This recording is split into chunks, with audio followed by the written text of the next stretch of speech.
I'm not going to touch it. So. Okay, welcome everybody to the Oxnard College Literature, Arts, and Lecture Series.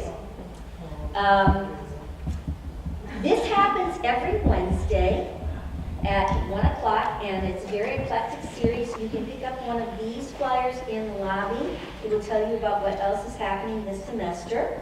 And you can sign our mailing list, and then you can get this via email. It won't be this one, but you'll get the one for the next season, which will be in the fall.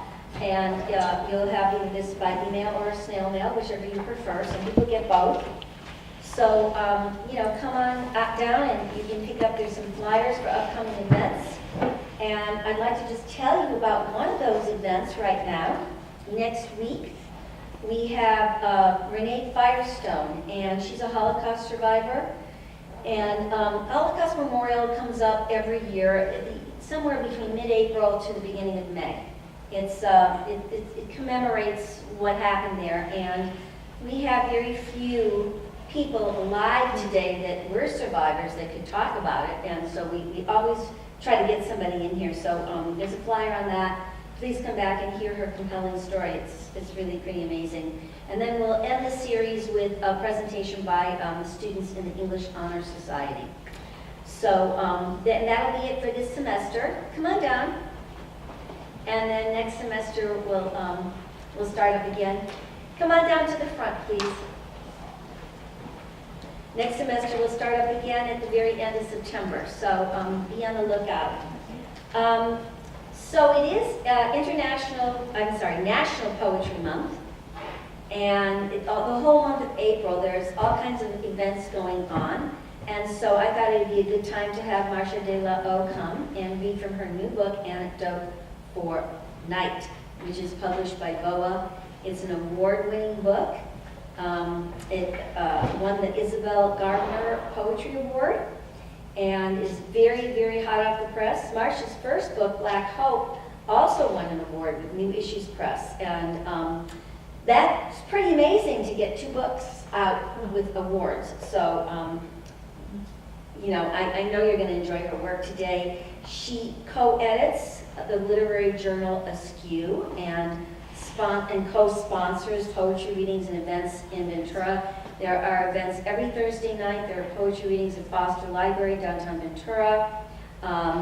Phil Taggart, he's here today. He heads them up with Marsha, so you can talk to him about it. If you a budding poet or want to come to an open mic, it's a great place to come. So Marsha's books are on sale. Her new book's on sale in the lobby here. If you don't have it, you want to have it. And she will sign them for you after the reading. So I know her personally. We've been friends for a long time. We're in a writing group together, actually. And she's a great critic and just an amazing poet. So let's give her more love.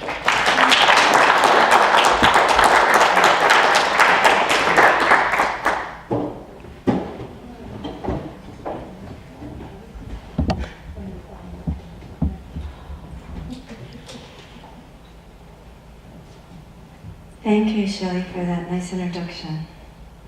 And thank you all for coming.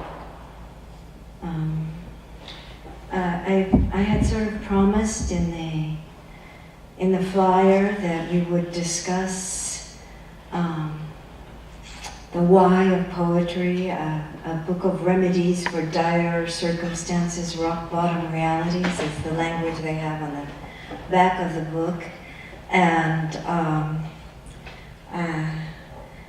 I think poetry is a remedy. All poetry is a remedy. All books of poetry, one way or another, are remedies. And so I thought to discuss that and pepper in the poems. Here we are in this great empty chamber of poetry. And all of you who do write poetry, and myself, I know I've spent countless hours working on poems, picking a word and removing a word. So why poetry? And especially, why poetry now? Why write it?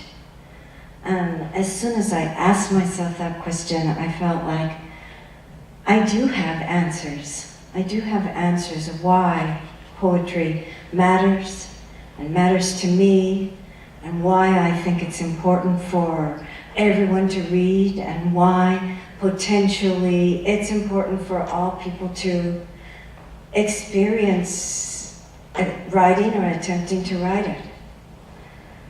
All right, so let's get started. And this is the book, in case she didn't hold it up, did she? No. All right, yeah. Not anything up there. I'm holding it up because, oh yeah, you were in front. I'm holding it up because also it has these beautiful ravens on the cover. And they're drawn by a very young artist who had just completed a course in scientific illustration. She was interested in drawing for textbooks, for those situations where it's better to have a drawing than a photograph, where you can see more and understand more deeply. And she's a roommate of my daughter. I just happened to ask her, oh, Fiona, do you have an image? And she said, oh, yes. And then they picked it, so she's very thrilled. I feel like these ravens are not just scientific ravens, they are multiple level ravens, so they're poetic ravens or mythic ravens. Okay, so my first point is that poetry is sensual. It heightens reality. And as you write it or as you read it, it heightens your own experience, deepens your relationship with the landscape or with whatever you're writing about or reading about. The words you choose change and sharpen your world. So this first poem is it's about one of the poems I've been writing about my grandson, and it was written when he was about 16 months old, so he did not actually have very much language. But I could see that everything in the world was language to him, that he was relating to everything, taking it in. So this poem is called What Friend?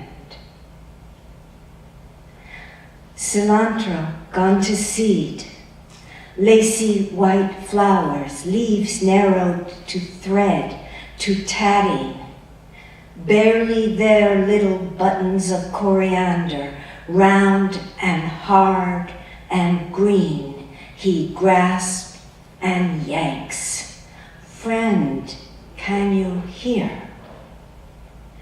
Dragging in earth and its roots, pocked berries, pollen from open throats, spiders that pertain to him, careening back out again to lizard light, squatting over a black thread of ants, a line in cursive he's old enough to read, language everywhere, all of it foreign, all native tongue.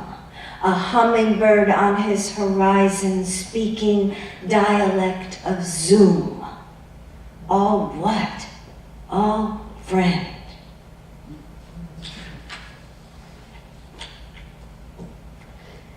All right, so next good reason is that poetry takes you toward an inner life. In poems, you can access your past, your memories, your scars, your emotions, your thoughts, your spirit, your present. It's an activity that helps you build an inner life. And in this poem is a poem about the very first boy I knew that died, that disappeared out of my life. And what a shock that is, because we don't really know or anything about death as a 12-year-old or a 13-year-old. it's incomprehensible. So when I grew up in the Southern California town I grew up in, I accepted everything around me without question. And on the other side of the tracks, in the place where I lived, there was a little enclave of housing that they called Tunerville. That was a neutral name to me then. I wasn't able to connect it to the expression, the other side of the tracks at that time.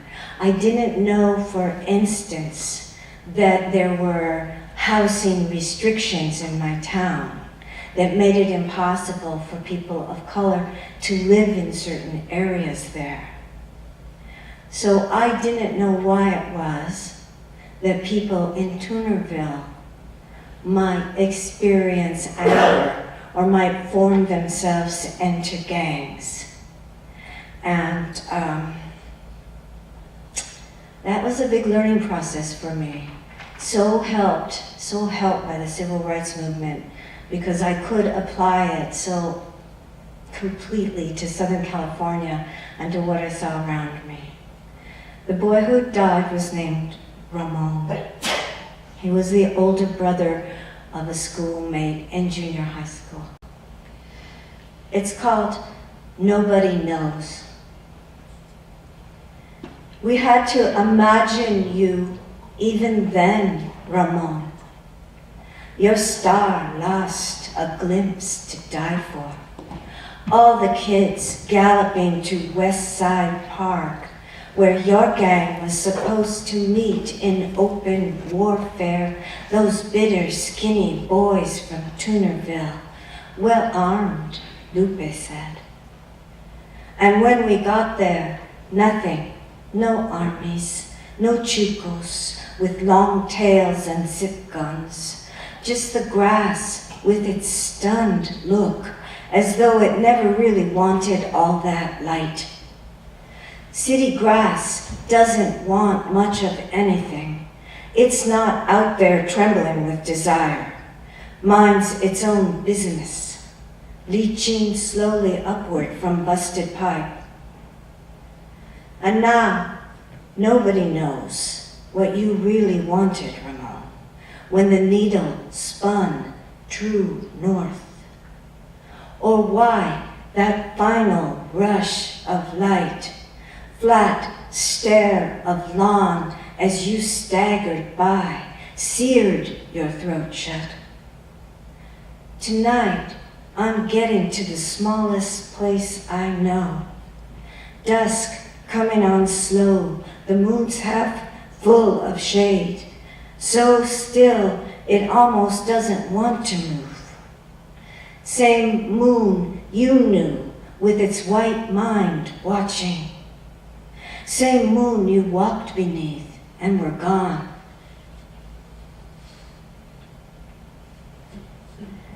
And that goneness, that being gone while you're still a young person, so you never have the chance to come into your fullness, to work things out, to resolve. The next person I know who died was actually my next door neighbor boy, and he was sent to Vietnam. He was my next door neighbor. He was our former babysitter. And then he was gone. So, next good reason to write poetry. Poetry allows you to stand in relationship to your life, including to everything around you. It allows you to stand in relationship to the large events of your life and your country, your times. It allows you to bear witness. I became a teacher, and I was a bilingual teacher for 25 years. And I started working in downtown LA. I worked in South Central LA, and then I worked in Santa Paula for the rest of the time. So in that time, I met some students who were dealing with great difficulties, dealing with huge difficulties, with great dignity. This next poem is about a student of mine who had the very difficult task of trying to grow up when his father had been sent to jail and his mother had been forced to leave the household because his uncle was living there and on terms that she could not abide. She had to take his little sister and go. His name was Sanchez. I don't recall how dark or gold his eyes were. I remember a darkness that might not have been iris, something that put me in mind of my dog, his grateful look, and underneath a well of grief. Maybe not his eyes, more the way he bore pain with dumbfounded dignity, his trouser leg going black with blood, and Sanchez quiet and far away as it ran freely down his leg, the fastest blood in class. What he really knew how to do was run with those long, rangy legs, as silence seemed to buoy him some way around the track, lap after lap, never changing pace. Sanchez could go on as others fell away, as though he kept the world within, spinning, gravity flung on the inside turn, while I, his teacher, labored at the last, the dead end of my 4th grade class, heaving and panting as they all galloped past with the authority of the swift. In class, he'd lay his head sideways on the desk to write his journal in a wavering line, words leaning every which way like a row of shacks in a labor camp without punctuation because the story never ended. He came from people who could run. His mother ran away to Oakland with his raw-boned little sister when his uncle applied the last of the pressure that turned the hinge on the family door. His mother ran through it for a midnight bus out of town. Sanchez was left behind. He understood why his mother had to take his sister and go. She had no choice. And he knew there was nothing his father could do, locked up at Rose Valley. I wanted to tell Sanchez only the best ones go to prison there. Addicts prone to beauty set down in a backcountry clutch of Quonset huts, crouched beneath their discourse with the wind. Rose Valley didn't bother with prison walls. A 6-foot cyclone fence was all there was, each link crying, "Go if you want to," but nobody did. That boy never wept at any injury except the time I kept him after school. I don't remember the offense. Sanchez bowed his head slightly, tears squeezed out sideways against his will. His eyes were a kind of glassy topaz. Sanchez, everyone makes mistakes, and I've obviously made one here. So why don't you just go? He left without a word. The boys who told me were former students back for a visit before graduation. They said, "Sanchez, he's been dead more than 2 years. Drive by." I didn't want to break down. I wanted to take it coolly, the way they dished it out. I turned away and checked the clock. He always said he lapped me 5 times, and I answered 4, just to keep the argument alive, to see him smile and insist. Part of me believes he's living still, loping somewhere with that big slow-mo stride, as if there were two worlds, as if the only thing left to do in this one is run.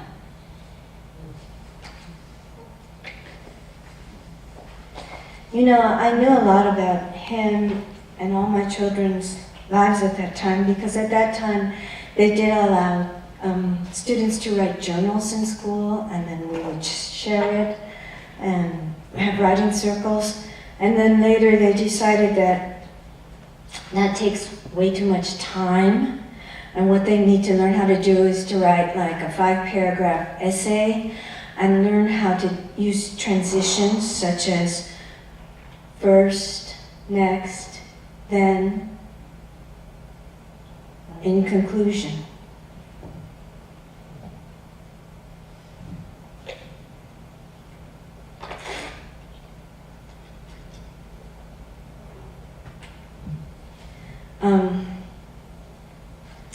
This next poem addresses the issues around young men who are shot by police. And the name of the person is Ernesto Garcia. And he was shot dead in his 20s. What had happened to him was that he suffered an injury, a severe injury to his right arm. And what he loved to do was to play pickup games of baseball. And that feeling of being disabled, of not being able to play, left him not feeling as a full human being. And he had depression and problems with drinking. And his family convinced him that the right thing to do would be to take him down to the community memorial, the general, the county hospital, to the mental unit there, and to put him in there. And he agreed to do that. But once he got down there, it's pretty grim in there, and it's a locked facility, he changed his mind. And he, without permission, went over the wall, started running, and they called the police. And he's a big guy, Mexican origin, but Afro-Caribbean part of Mexico. So when the police responded, in spite of the fact they knew, people are so afraid of everything, right? An escaped mental patient. So they responded with gunfire. And I did look it up. I looked it up in Amnesty International, that keeps a list of all who are killed by police in the United States, along with the reason that was given. So his name was there, and the reason that was given was that he brandished a club. Well, he must have leaned over and picked up a stick, but he couldn't have swung it. So this happened at the same time that a bear had wandered down into the west side of Ventura on the avenue. And they were very, very careful with that bear, to tranquilize it, to winch it down, to get it in a sling, to get it safely back to where it belonged.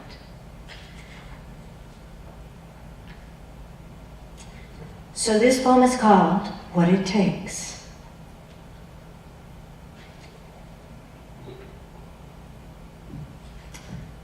For Ernesto Garcia, 1967 to 1995. And I have to wonder what life means since that day I heard Ernesto scrambled out of the locked ward on Helmont. The same afternoon, a distressed bear lumbered into the warren of little houses off the avenue, deputies chasing him. a 300-pound infant padding towards mistaken water. It was one of those mornings a fat pale moon still rolls in the turquoise, and a woman stoops to pick up the Star, early edition. Scientists awakens bacteria in gut of bee doomed in amber eons ago. And next to that, another story. Ernesto, in the last shape ever burned into anyone's eye. A shot his buddy snapped, not grasping it was final. Ernesto knew not to smile for the birdie, to look past the apparatus to a place where words trail off in a tangle of fireweed and sumac. All that grief where nothing human holds. Sundown, a big dark man barefoot in a hospital gown cornered up past the parking lot, copter thumping overhead, shouting through tears, "What am I supposed to do?" Until it became the moan rumbling through a bear in his sleep. He crumpled when the gun fired, his mouth filling with nothing. I keep seeing him make for the hills behind the mental ward, bare feet sliding on bits of quartz around islands of cactus, running the shadow pulse of an older world, his stare clean and dangerous in the scrubbed laurel. 3 hours inside city limits before they hit the bear with a tranq dart. He crumpled when the gun fired, unconscious.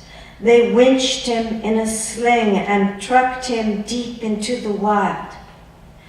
Maybe that bear's alive, dreaming in his bones, or shambling through the understory, one huge paw shoveling for grubs, light snowing the way it does at those altitudes around his dark head.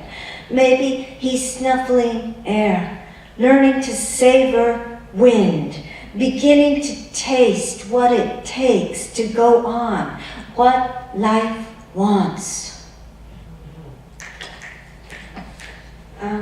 I just want to say, as you know, that was 1995, and as you know, this has happened so many times since then, and I'm so grateful for Black Lives Matter for making this, bringing this to everyone's attention in a big way that I hope will ultimately come to mean a near cessation of fatalities. Because I read about it again just last week, that same situation where, in this case, it was a Navajo woman in Winslow, Arizona, and apparently she had shoplifted something from a 7-Eleven. They called the police. He came out, and there was some kind of a confrontation in which he felt that it was necessary to draw his gun and shoot her, and she's dead. And then just a few days ago, a mountain lion came into Granada Hills. Maybe you heard of that, where they very carefully locked down the high school and taped off those streets and kept everybody inside until they could fire the tranquilizer dart and get that line back to safety.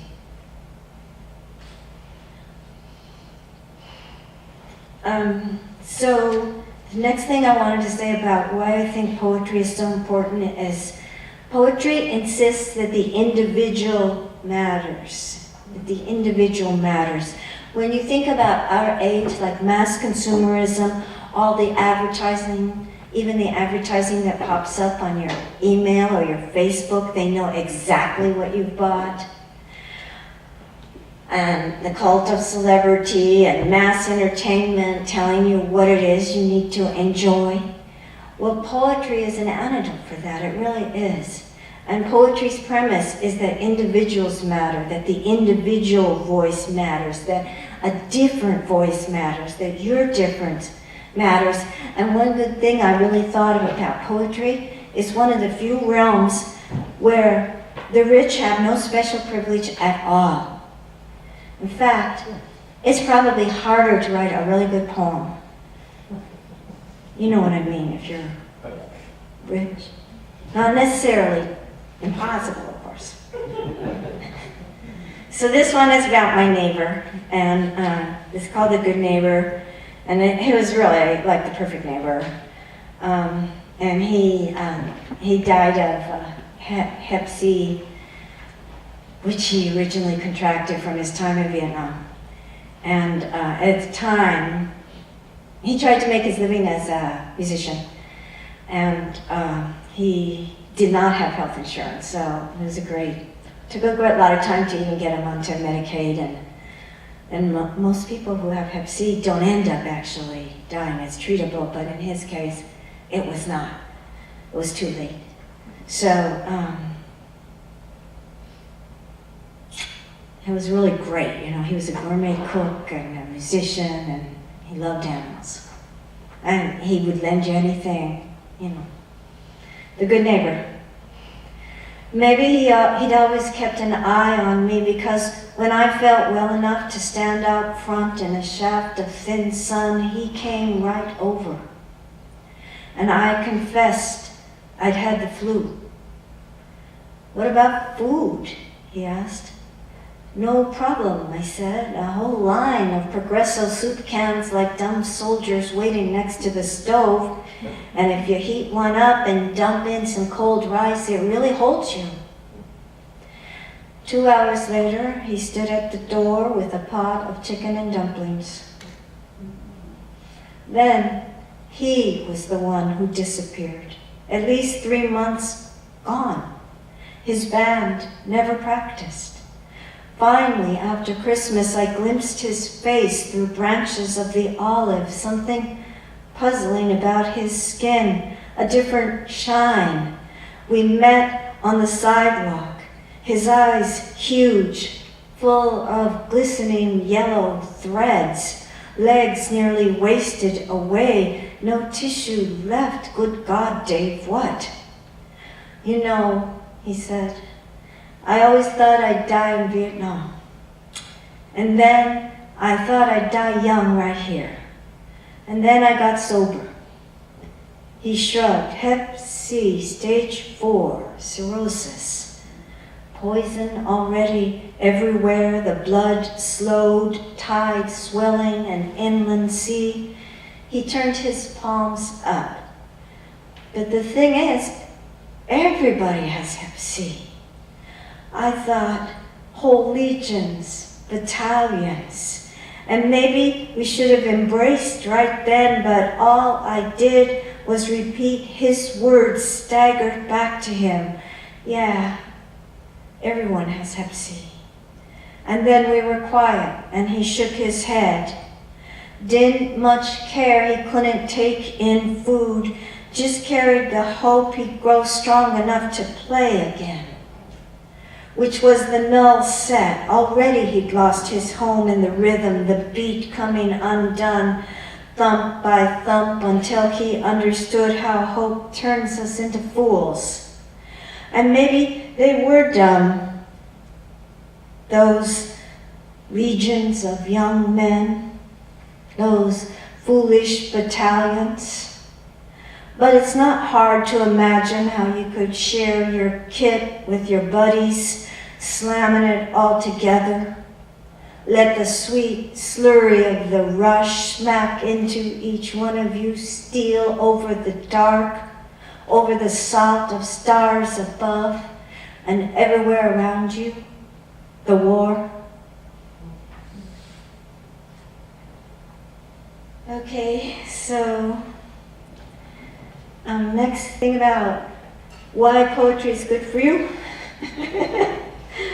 why it's a remedy, is that it's a gift, it's free, that anyone who aspires to can practice it on some level, because everybody has language and everybody has a life.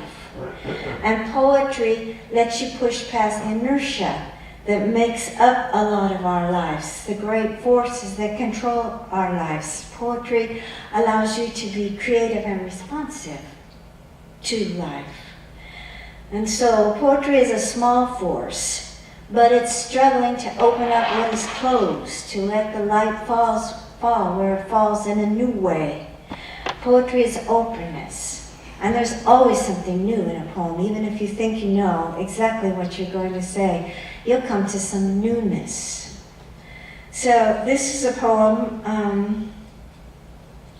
that I wrote about. I went on a writing retreat in a natural setting, and I would go out and look at things, and I saw something I had never seen a bird do before, which is called ground hopping or ground feeding, and it was a goldfinch, and they like to feed very, very close to the ground, like on little weeds.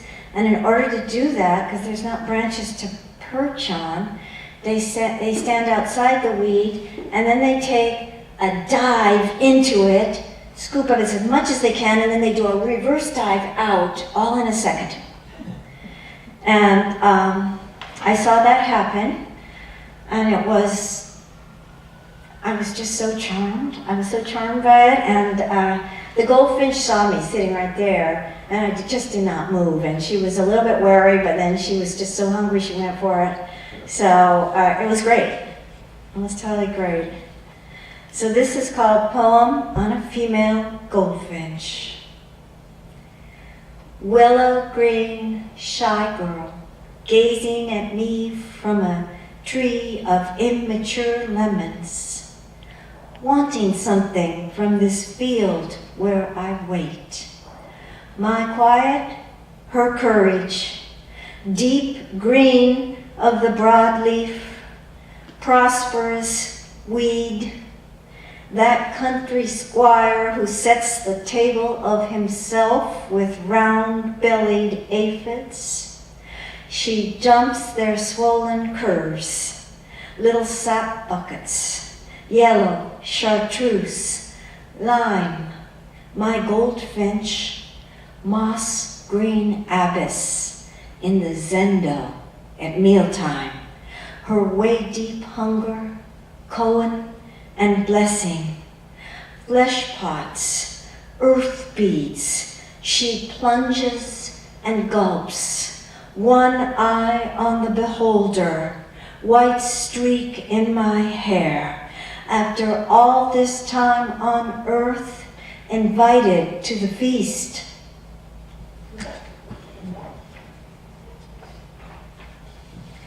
And this is my last poem. And this poem is more like, I call it a poem that speaks in the ancient way. It's like a mythic poem. Poetry is an ancient art. It's a way to connect with one of the earliest forms of being human.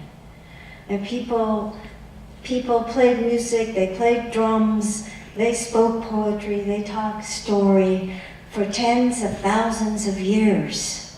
And then finally, 5,000 years ago, they started working on, hey, we gotta find a way to write this down. It's called Coyote Song. And it's set near my sister's house, which used to be in the mountains behind San Diego.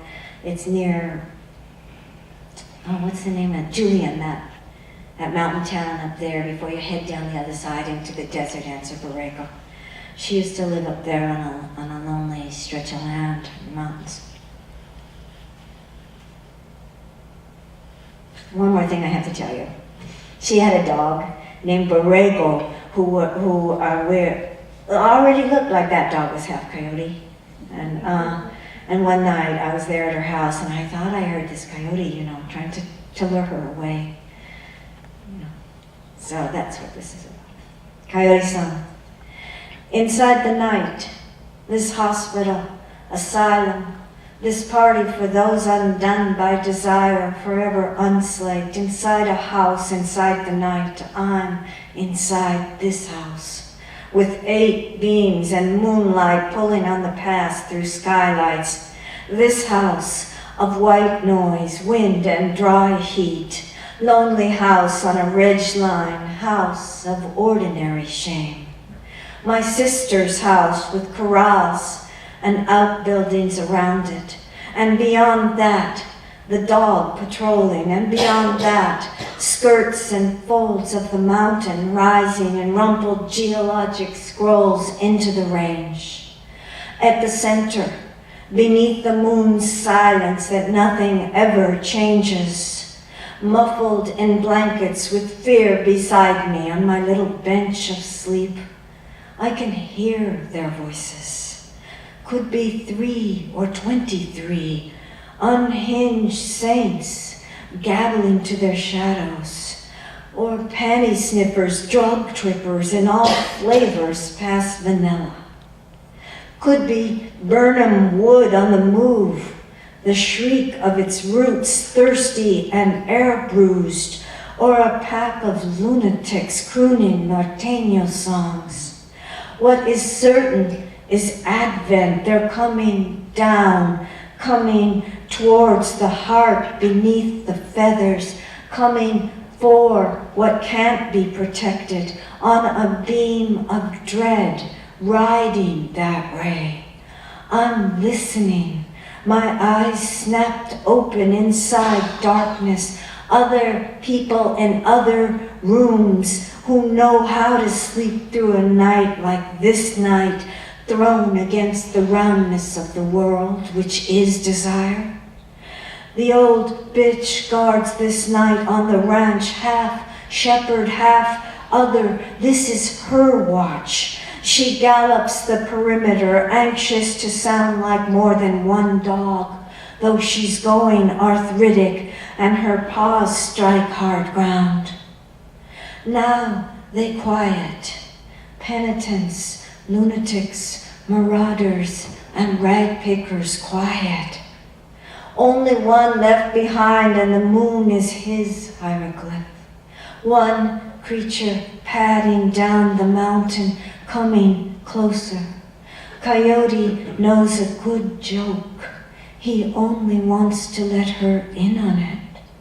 He can't stop laughing, can't stop crying, can't stop licking the crevices clean, licking safety and duty until they're empty.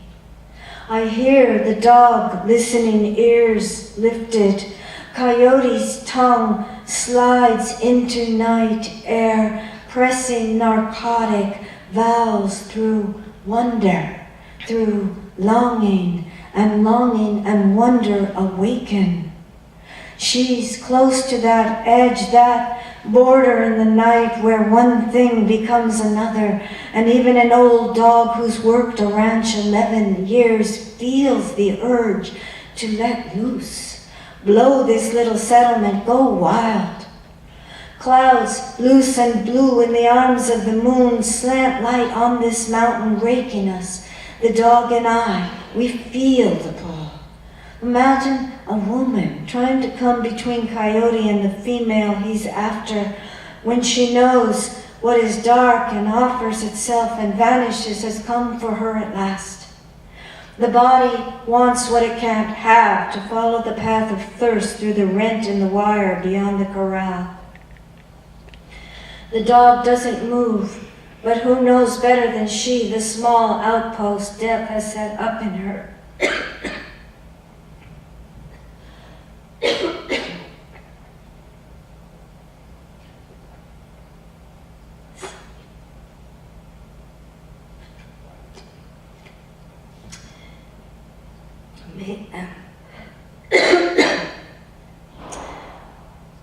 Maybe she's all desire now, to slip under the moon and chase down that lure. Coyote wheedles and croons another minute or two, then lopes off, calling over his shoulder in a language even I can understand. The right names for things not kept in heaven. Thank you.